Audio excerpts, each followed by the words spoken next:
질문을 하나 하겠습니다. 난 이런 경험이 있다 생각하시면 손을 드시면 돼요. 사람을 죽여본 적이 있으십니까?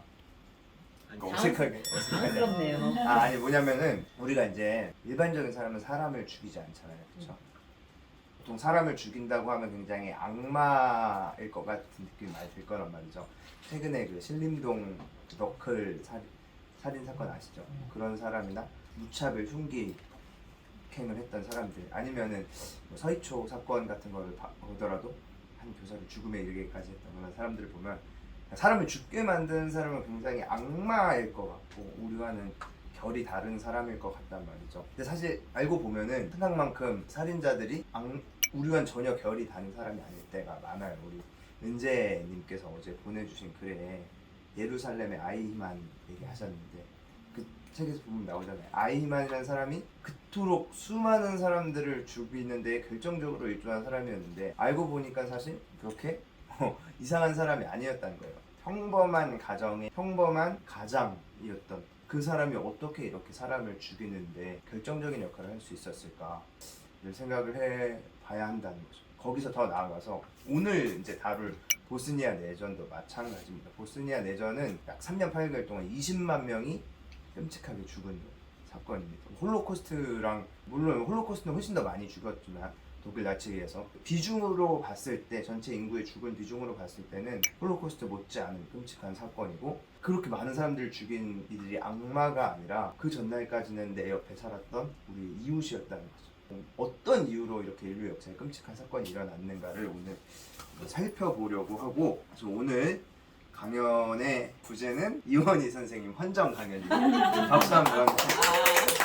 원희 쌤께서 지나가듯 말씀하신 거를 제가 캐치를 해서 가져온 건데 보스니아 내전 이야기를 시작을 해보려고 해요. 히틀러 나치에 의해서 거의 600만 명 정도 된 유대인이 죽었던 사건이나 제가 말씀드렸던 보스니아 내전에서 한 20만 명이 죽었던 사건이나 인류 역사에서 이토록 끔찍하게 많은 사람들이 죽은 사건에는 죽게 만들었던 이유에는 하나의 공통점이 있습니다. 사실 그 이유 때문에 아이히만이나 혹은 뭐 보스니아 내전처럼 정말 사람 한 번 못 죽일 것 같은 평범한 사람들이 어떻게 보면 자부심과 자긍심까지 가지고 이 단체 학살에 참여를 하게 되는데 그 이유가 무엇인지 왜 이토록 끔찍한 사건이 보스니아에서 일어났는지를 알아볼 텐데 이제 우리가 역사를 공부를 하는 이유는 순수한 의미의 호기심 차원도 있지만 역사나 문학이나 철학이나 이런 학문들을 대표적으로 우리가 인문학이라고 칭하잖아요. 인문학은 근본적으로는 결국 사람에 대한 관심을 표현하는 학문입니다.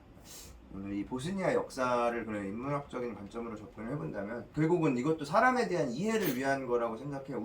우리는 아마 간절히 바라건대 평생에 이토록 많은 사람들이 죽고 죽이는 장면을 볼 일은 없어요. 하지만 정말 너무 안타깝지만 누군가는 그 현장에 있었잖아요. 그 장면을 우리가 간접적으로 체험함으로써 인간의 본질 그리고 인류 역사의 그 본질에 대해서 한번 탐구를 해볼 수 있는 시간을 가져보려고 하는데 지도를 봐야 합니다. 왜 그러냐면 우리가 이제 이 지역이 이제 그 지역인데 여기 지리를 몰라요. 지리를 모르면 제가 열심히 떠들어도 여러분들이 익숙하지가 않기 때문에 머릿속에 그림이 그려지지 않습니다. 그래서 지도로부터 시작을 할 텐데요. 여기가 유럽입니다. 다들 가보신 분들도 계실 거고 유럽의 지형에 대해서 간단히 말씀을 드리면 이렇게 툭 튀어나온 곳 여기를 스페인과 포르투갈에 있는 곳이잖아요. 여기를 이베리아 반도라고 부릅니다. 다들 아시겠지만 그리고 여기는 이탈리아 반도 그리고 이베리아 반도와 이탈리아 반도에 뒤이어서 등장하는 요 반도를 발칸 반도라고 부릅니다. 발칸이라는 이름은 잘 기억을 해두셔야 되는데 여기를 왜 발칸이라 부르냐 그 어원은 뭐 설이 많은데 이쪽에 있었던 이 긴 산맥들을 발칸 산맥이라고 과거 유럽인들이 불렀고 거기서 기원이 됐다고 해요. 그리고 발칸 반도 끄트머리는 우리가 너무 잘 아는 그리스라는 나라들이 있고 그리스 위에 있는 요 나라들이 오늘 저희가 다룰 주제들입니다. 지형적인 부분을 조금 살펴보려고 하는데 영국, 프랑스, 독일, 스페인 요 지역은 우리가 흔히 알고 있는 잘 사는 나라들이잖아요. 잘 사는 것과 동시에 굉장히 평야지대가 많습니다. 평야지대가 많다는 건 살기 좋다는 의미예요. 사실은 기후적으로도 그렇고 지형적으로도 그렇고 그런데 여기 요 알프스 산맥을 넘어서 요 발칸 반도로 넘어오면은 다들 보이시겠지만 평야지대가 아니라 굉장히 험준한 산지란 말이죠. 이것이 사실 이제 발칸반도의 역사에 지형적인 영향을 끼치는 하나의 요소고요. 발칸반도에 있는 나라들, 그리스를 제외한 다른 나라들을 한번 살펴보면요, 이 위치를 좀 기억을 해 두셨으면 좋겠어요. 맨 아래 그리스 위에 알바니아라는 국가가 있습니다. 유럽에 보기 드문 유럽인데 이슬람을 믿는 것이 주류인 국가죠. 그리고 이 알바니아 옆에 북마케도니아가 있고 그 옆에 불가리아가 있습니다. 불가리아, 요것도 유명한 나라죠. 그리고 불가리아 위에 루마니아라는 나라가 있는데, 이 루마니아는 이제 오늘 주제에서는 좀 비껴가요. 그리고 여기 세르비아가 있습니다. 세르비아 아래 코소보는 행정적으로는 세르비아 안에 속해 있는데 사실상 자치 국가예요.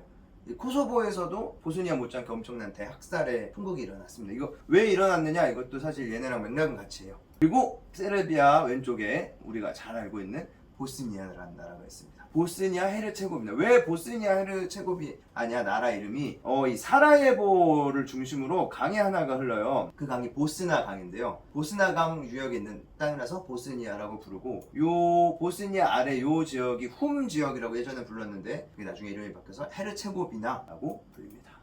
그리고 보스니아 옆에 이 나라가 크로아티아 위에 슬로베니아, 그리고 슬로베니아 위에 오스트리아. 좀 어떻게 아시겠나요? 제가 백지도를 드리면 쓰실 수 있어요. 선생님. 저 원래 긴장감, 이제 원래는 시험을 봅니다, 학생들에게. 이제 이렇게 알아두시면 돼요. 이 발칸반도 위에 이런 나라들이 있구나. 두 번째로 유럽의 인종적 구성에 대해서 얘기를 해야 돼. 이것도 너무 어렵게 생각하지 마시고, 우리가 흔히 유럽에 있는 여러 민족들에 대해서 이야기를 하잖아요. 되게 이제 우리가 독일은 어느 민족이 세운 나라인지 혹시 아시나요? 게르만. 그죠? 맞아. 게르만족, 물론 이제 순수 게르만족이라고 말을 할 수는 없어요. 하지만 독일은 대체적으로 게르만족이 세운 나라다. 그래서 영어로 저먼이라고 하잖아요. 그거를 음차대로 읽으면 게르만이라는 뜻이죠. 그리고 오스트리아까지, 우리가 독일과 오스트리아를 주로 게르만족의 나라라고 부릅니다. 자, 이 독일과 오스트리아 너머의 유럽 동유럽에 있는 나라들은 대부분 민족적으로 어떻게 구성이 되어 있느냐? 얘네가 바로 슬라브족이라고 부릅니다. 이 슬라브족이 옛날에 게르만족이 서로마 제국을 멸망시키려고 대이동을 했을 때 같이 이동을 해서 요곳에 정착을 했어요. 정착을 하는 과정에서 동슬라브, 서슬라브, 남슬라브 세 개 민족으로 나뉘게 됩니다. 동슬라브족이 후예들이 세운 나라가 지금 우리가 알고 있는 러시아, 우크라이나, 벨라루스 세 개 나라예요. 기억나세요? 나시나요? 제가 그때 했었는데 기억나세요? 네. 우크라이나, 러시아 역사들. 이게 동슬라브족이요. 폴란드, 체코, 슬로바키아, 얘네가 서슬라브족으로 불리고요. 오늘 우리가 다룰 크로아티아, 슬로베니아, 보스니아, 세르비아, 불가리아까지 얘네가 이 땅에 정착했는데 얘네가 바로 남슬라브족입니다. 그러니까 어떻게 보면은 저희 모임에서 제가 먼저 동슬라브를 먼저 다루고 남슬라브족의 역사를 다룬 거죠. 그리고 안타까운 게 21세기, 그러니까 20세기 후반, 21세기 초반에 일어났던 인류 역사의 가장 끔찍한 잔혹한 사건 두 가지가 바로 이 슬라브족들 사이에서 난 거죠. 90년대 후반엔 이 남슬라브족들의 내전으로 인해서, 그리고 지금 2020년대에는 이 동슬라브족, 우크라이나와 러시아의 잔혹한 전쟁. 이 민족은 참 안타까움이 숨겨져 있는 민족입니다. 이제 지도 얘기를 좀 했으니까 다시 본론으로 들어가겠습니다. 그래서 왜 같은 민족끼리 혹은 이게 민족적으로 이렇게 싸움이 일어나느냐, 이게 이제 보스니아 내전의 모습인데요. 이게 내전 당시에 사라예보의 모습입니다.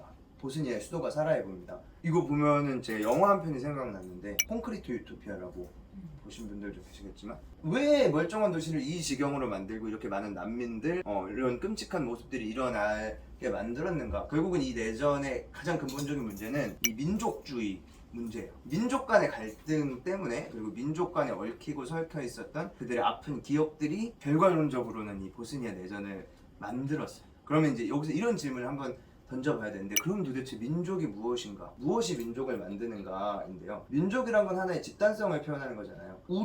우리라는 그 울타리 안에 사람들을 가두는 게 결국 민족 개념이거든요.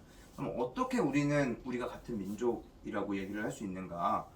가장 중요한 건 역사적 기원을 같이 하는 민족. 민족이라고 할 수 있겠죠. 그런 의미에서 사실 우리 민족, 우리나라 한민족은 결국 역사로 묶여있는 민족이라고 볼 수 있어요. 역사와 언어로 묶여있는 민족이죠. 같은 말을 쓰고 같은 역사를 공유했다. 사실 이 두 가지 이유 때문에 우리가 50년 넘게 다른 국가에 살고 있는 북한에 있는 사람들도 같은 민족이라고 부를 수 있는 거죠. 대체적으로 동아시아는 이 역사와 언어를 중심으로 민족을 묶어요. 우리가 살고 있는 곳은. 그리고 그 민족을 단위로 국가가 형성이 되어 있죠. 우리나라를 제외하고는 중국이나 일본도. 그렇기 때문에 주로 역사와 언어를 가지고만 민족을 보는 경우가 많은데, 조금만 다른 나라로 넘어가면은 오히려 역사와 언어 이런 것들이 아니라 다른 것들 때문에 묶여 있는 나라들도 많은데요. 대표적으로 종교가 있습니다. 우리는 사실 종교 때문에 서로 죽이는 일을 한 번도 보지 못했어요. 우리는 이 조그만 나라에 그렇게 많은 종교들이 있는데도 가톨릭과 개신교와 불교, 그 외 여러 민간 신앙 전혀 다른 종교들이 배치돼 있는데도 종교 때문에 우리 서로 배타적으로 대하진 않아요, 그렇죠? 하지만 당장 이제 오늘 다룰 남슬라브족들이 살고 있는 지역, 그리고 아랍 지역도 마찬가지고 아프리카도 마찬가지고 종교가 다르다는 이유로 같은 역사와 언어를 공유해도 서로 죽이려는 경우도 굉장히 많습니다. 그래서 사실 이 종교가 사람들을 하나의 민족으로, 하나의 집단으로 묶어주는 역할을 우리는 잘 느끼지 못하고 있지만 굉장히 많다. 그리고 인종적인 경우도 사실 마찬가지입니다. 우리도 인종에 대해서는 우리는 생각을 해보지 못하지만 다른 나라만 가도 서로 다른 인종으로 인해서, 생김새로 인해서 서로 배타적으로 보는 경우가 많죠. 그래서 슬라브족이 분화돼서 요런 나라들로 분화가 되었다. 그래서 오늘 우리가 다룰 주제는 얘네 이 남슬라브족의 역사다라는 거죠. 미스터 선샤인은 제가 주제를 국민국가의 형성이라는 주제로 담았잖아요. 왜 보스니아 내부에서 한 나라 안에 여러 다른 민족들이 서로 갈등을 하게 되었는가에 대한 이야기입니다. 생각해보니까 제가 여러분들에게 보스니아 내전에 대해서 얼마나 알고 계신지 여쭤보질 않았는데, 원희쌤은 어느 정도로 선 지식이 있으신지. 지식이 없다고 봐야죠. 이제 시작을 하기 전에 보스니아 내전에 대해서 간략하게 말씀을 드리면, 보스니아 내전은 보스니아 안에서 보스니아 인구의 약 40% 정도는 이슬람 교도들이었고요. 그리고 약 40% 정도는 세르비아 사람들이었고, 약 20%가 크로아티아 사람들이었어요. 보스니아 내전은 세르비아 사람들이 보스니아 무슬림들을 학살한 역사를 다루는 이야기입니다. 왜 그런지를 이제 설명을 해드릴 건데, 그걸 가기 전에 하나만 더 알아보고 갈게요. 보스니아의 정치 체제를 제가 말씀을 드리고 싶은데, 보스니아는 되게 특이한 정치 체제가 있어요. 뭐냐면 국가 원수가 없어요. 한 명의 국가 원수가 없고 3명의 대통령이 있습니다. 그래서 그 3명의 대통령을 묶어서 대통령위원회라고 부르는데요. 왜 그렇게 묶었느냐? 크로아티아계를 대표하는 대통령이 있고, 보스니아 무슬림을 대표하는 대통령이 있고, 세르비아를 대표하는 대통령이 있어요. 그리고 이 셋이서 같이 협의를 해요. 그리고 그 3명의 대통령위원회를 일종의 감시하는 고문이 있습니다. 지금은 크리스티안 슈미트라고 하는데 독일 출신 정치인입니다. 왜 이런 정치 구조가 이어졌는지도 다 이제 이야기를 해보려고 하는데요. 남슬라브족이 아까 얘기했던 또 험준한 산지가 있는 발칸반도 북쪽에 자리를 잡게 됩니다. 약 9세기 말이면 한 800년도 정도 되겠죠. 890년도 정도에 보스니아의 남슬라브족이 각각 그 산지에 숨어있는 평지에 자리를 잡게 되는데, 그렇게 자리 잡은 남슬라브인들이 다시 4개의 민족으로 나뉘게 돼요. 어떻게 나뉘게 되냐면 세르비아족, 불가리아, 크로아티아, 슬로베니아, 이렇게 4개로 나뉘게 된다라는 것을 기억을 해주세요. 그러면 여기서 그러면 보스니아 민족은 어디 있느냐? 사실 보스니아 민족이란 게 초기에는 명확하게 형성이 되어 있지 않았습니다. 물론 이제 보스니아 지역에 살았던 남슬라브인들이 다른 민족에 비해 다른 모습을, 조금은 다른 생활 양식을 보인 건 맞지만 초기에는 보스니아 민족이라는 개념이 분명하지가 않아요. 그러면 보스니아 민족은 언제 생겨났느냐? 사실은 원래는 그냥 같은 세르비아족이라고 보는 게 맞을 수도 있어요. 엄밀히 말하면 보스니아나 세르비아나 같은 민족으로 보는 게 맞는데, 왜 보스니아라는 민족 정체성이 따로 생겨났느냐? 아까 얘기했던 것처럼 이슬람이라는 종교가 이들에게 들어오면서 서로 다른 종교를 가지는 정체성이 생겨나게 되고 민족이 분화가 되었다. 이제 그 과정을 이야기를 해볼 텐데요. 요 보스니아 지역은 원래 독립된 국가가 없었던 곳이었습니다. 그럼 독립된 국가 없이 어떻게 됐었냐면은 주변 국가들에 의해서 순서대로 점령을 당하면서 살고 있었어요. 원래 처음에는 크로아티아, 그 다음에 세르비아, 그 다음에 헝가리, 나중에는 불가리아, 그리고 훨씬 뒤에는 비잔티움 제국, 우리가 동로마 제국이라고 부르는 그 제국에, 그래서 항상 굉장히 오랜 시간 동안 독립된 국가 없이 지배받으면서 살던 민족이었습니다. 이러한 잦은 준비한 국가의 침략과 지배의 결과 보스니아 지역에 살고 있었던 사람들에게는 어떤 정체성이 생기냐면은 어떤 지배 민족에도 충성심을 갖지 않게 되는 결과를 갖고 와요. 그러니까 보스니아에 살던 사람들은 내가 어느 나라 사람이다, 어느 왕에게 충성한다, 어느 민족의 지배를 받는다라는 정체성을 가질 수가 없었던 거예요. 왜냐면 시시때때로 지배 민족이 바뀌니까. 그러던 와중에 이 발칸반도 지역으로 수많은 종교들이 물밀듯 들어오기 시작하는데, 어떤 종교가 들어오냐면 바로 크리스트교가 들어오게 됩니다. 근데 이 크리스트교가 처음 들어올 때, 우리가 이제 크리스트교 하면 기독교라고 흔히 부르잖아요. 당시 유럽에는 기독교가 두 개로 나뉘어져 있었어요. 어떻게 나뉘어져 있었냐면은 이 로마 교황을 중심으로 한 로마 가톨릭, 우리가 지금 천주교라고 부르는 종교죠. 그리고 동방정교 혹은 그리스 정교라고 불리는 또 다른 종교인데, 엄밀히 말하면 역사는 우리한테 익숙치는 않지만 얘네가 훨씬 더 길었어요.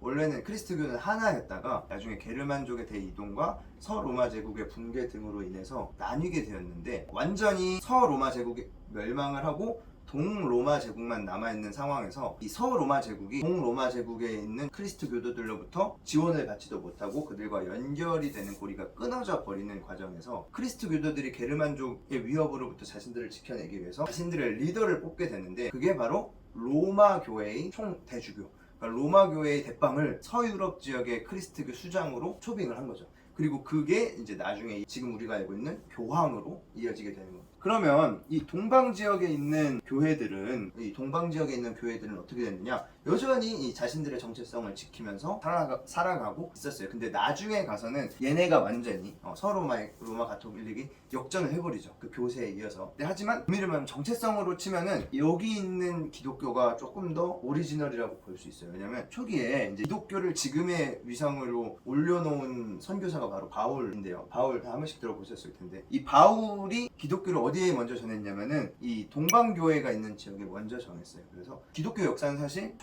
초기 기독교 역사는 이 동방 지역에서 먼저 발전을 했기 때문에, 이제 여기 입장에서 이쪽 로마 지역의 교회는 쳐주지도 않았죠. 그냥 무시하기 일쑤였는데, 이제 나중에 가서는 역전이 됐지만, 그래서 이렇게 수많은 로마 가톨릭, 서방의 로마 가톨릭과 동방의 그리스 정교가 서로의 세력을 놓고 각축전을 벌이기 시작합니다. 내 세력을 더 넓히기 위해서.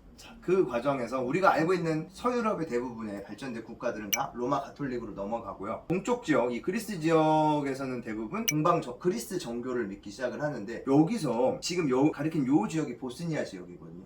이 보스니아 지역이 되게 특이했던 게 뭐냐면은 어느 종교도 주도권을 여기서 잡지 못했어요. 그러니까 보스니아는 가톨릭도 정교도 제대로 자리를 잡지 못하는 지역이 돼버린 거예요. 거기다가 너무 험준한 산지 지형이라서 여기에 있었던 종교 지도자들이 이 보스니아 지역까지 넘어가서 교회를 제대로 컨트롤할 수가 없는 상황이었어요. 그러면 이것이 어떤 결과를 가져오게 되냐, 이건 좀 기억을 해줘요. 슬로베니아와 크로아티아는 확실하게 가톨릭으로 넘어갔고, 세르비아랑 불가리아는 확실하게 그리스 정교로 넘어갔는데, 보스니아는 이도저도 아니게 된 거예요.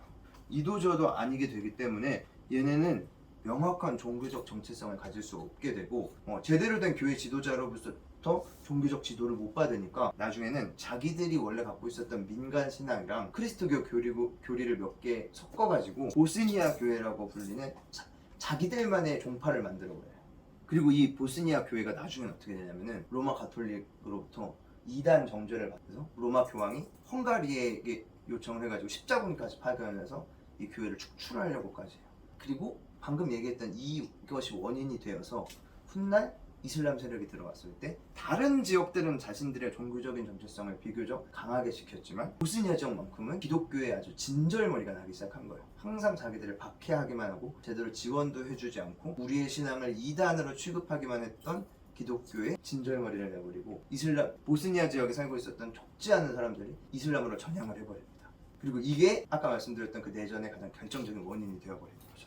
자, 어쨌든 이 보스니아 지방의 교회는 이단성에 대해서도 시비를 받게 되고, 로마 교황과 헝가리 국왕이 이들을 핍박을 하기도 한다. 그리고 그 무렵에, 자, 지금 역사를 제가 100년 단위로 넘어가고 있거든요. 좀 따라오기 괜찮으신가요? 지금까지 좀 이해가 되셨나요?